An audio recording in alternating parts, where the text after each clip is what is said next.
Bonjour, on va parler dans cette vidéo d'une méthode de résolution de systèmes d'équations linéaires, à savoir la méthode de Gauss.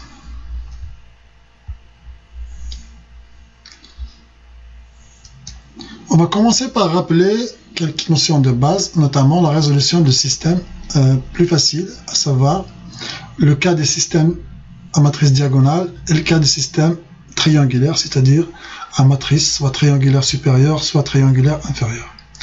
Dans le cas de système diagonal, c'est-à-dire le système AX égale B, où A est une matrice n fois n, X est le vecteur des inconnus, est un vecteur de Rn, et B un vecteur connu, un vecteur de constante de Rn également. Lorsque la matrice A est diagonale, c'est-à-dire on a les éléments diagonaux ici, non nuls, et le reste de la matrice est nul. Ceci correspond en fait au système linéaire où chaque équation contient une seule variable inconnue. Donc dans ce cas, la résolution de ce système est très facile. XI c'est BI sur AII bien évidemment, avec AII non nul. S'il y a un élément de la diagonale qui est nul, on est dans le cas de système singulier. Et on sait qu'un système singulier, soit il n'admet pas de solution, soit il admet une infinité de solutions. Donc on reste sur les systèmes non singuliers, où le déterminant de la matrice A est non nul, c'est-à-dire ici, tous les coefficients de la matrice, tous les éléments diagonaux sont non nuls.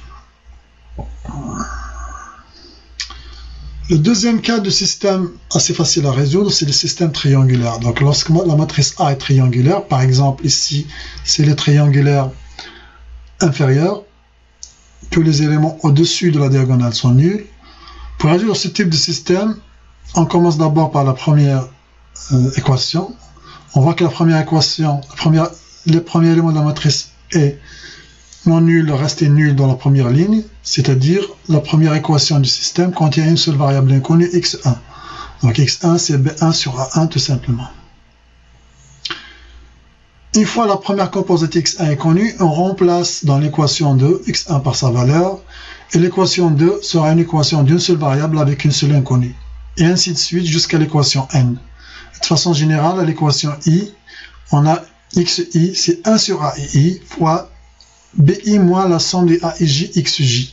Xj, ce sont toutes les inconnues qui sont calculées dans les étapes précédentes. Donc, on va essayer de varie de 1 jusqu'à i-1.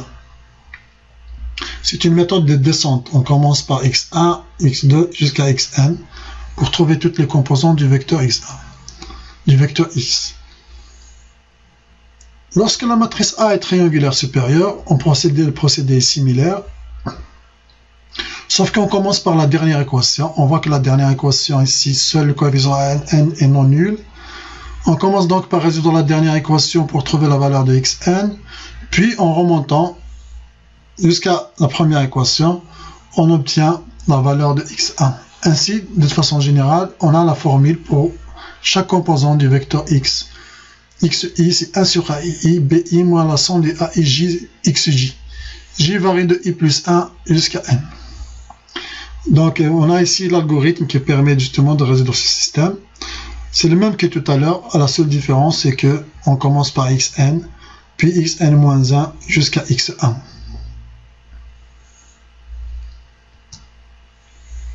Alors pourquoi on a utilisé le système triangulaire? Tout simplement parce que la méthode de Gauss consiste à ramener un système linéaire quelconque en un système triangulaire, et de profiter justement des avantages de résoudre un système triangulaire, étant donné la facilité de résoudre ce type de système.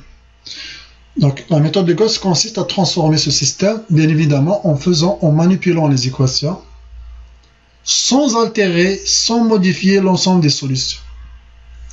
Afin de pouvoir parvenir à cette tâche, cet objectif, on va utiliser 4 principes fondamentaux. D'abord, l'ensemble des solutions du système linéaire ne change pas si je permute de lignes. Donc la position des équations n'a aucune espèce d'importance. L'ensemble des solutions ne change pas si je permute de colonnes. la position des composants de l'inconnu x ne change pas dans les équations. Donc l'ensemble des solutions ne change pas si je change l'ordre des inconnus xi du vecteur inconnu x.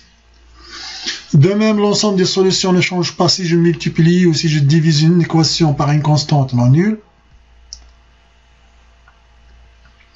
En dernier lieu, l'ensemble des solutions du système linéaire ne change pas si je prends une équation et je lui ajoute une autre équation ou bien une combinaison linéaire des autres équations du même système. Tous ces principes vont nous servir donc afin de transformer notre système en un système linéaire triangulaire et de résoudre le système triangulaire en question. Alors, la méthode de Gauss, on va la décrire à l'aide d'un exemple. Pour ceci, on prend un exemple d'une matrice d'un système linéaire à 4 équations et 4 inconnus, avec une matrice quelconque ici. Alors, on va procéder par étapes. Dans la première étape de la méthode de Gauss, on a l'équation pivot. La première équation, c'est l'équation pivot. Et le premier élément de la diagonale de ce système, ça c'est la diagonale du système, ça c'est la diagonale du système. Le premier élément de sa diagonale, c'est le pivot. Donc on a la première équation, c'est l'équation pivot, et le premier élément, c'est le pivot. Alors, la méthode consiste, en première étape, il faudrait annuler toutes les variables inconnues au-dessous du pivot, sans altérer bien évidemment l'ensemble des solutions du système. Le procédé est en fait assez simple. On remplace l'équation 2 par l'équation 2, c'est-à-dire elle-même, moins a de 1, c'est-à-dire ce coefficient de x1, qui correspond à 1 dans ce cas particulier, divisé par le pivot, multiplié par l'équation 1. Et on obtient donc une nouvelle équation où l'élément au-dessous du pivot est nul. On fait le même procédé pour l'équation 3, donc on remplace l'équation 3 par l'équation 3 moins A3,1 sur le pivot multiplié par l'équation 1. On obtient un 0 au-dessus du pivot, et ici on a déjà un 0.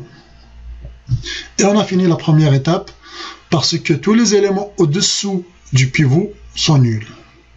On passe à la deuxième étape de la méthode de Gauss. Dans la deuxième étape, c'est la deuxième équation qui va être le pivot. Il va être l'équation pivot, ou bien la ligne pivot. Et son élément diagonal, c'est le pivot. Ici, donc, c'est 1 le pivot, c'est 1. Et la stratégie consiste à annuler toutes les inconnues qui sont au-dessous du diagonale, au-dessous du pivot, en manipulant chaque équation avec l'équation pivot. Donc, afin d'annuler moins 7, je dois manipuler l'équation 3 avec l'équation pivot. Je ne manipule pas avec l'équation 1, par exemple. Il faut toujours manipuler l'équation elle-même avec l'équation pivot. Le même procédé expliqué dans cette étape va permettre d'obtenir donc un système triangulaire de ce type, c'est-à-dire un système triangulaire supérieur. Et on a vu déjà comment résoudre un système triangulaire supérieur, notamment par remontée, ou bien par retour arrière, à partir de l'inconnu xn jusqu'à xa.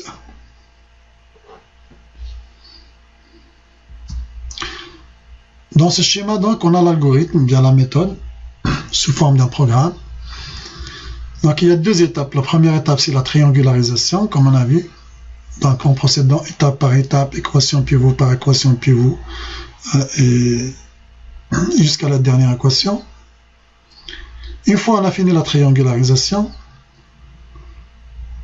on utilise la résolution du système triangulaire obtenu avec la méthode de retour arrière ou bien la méthode de remontée.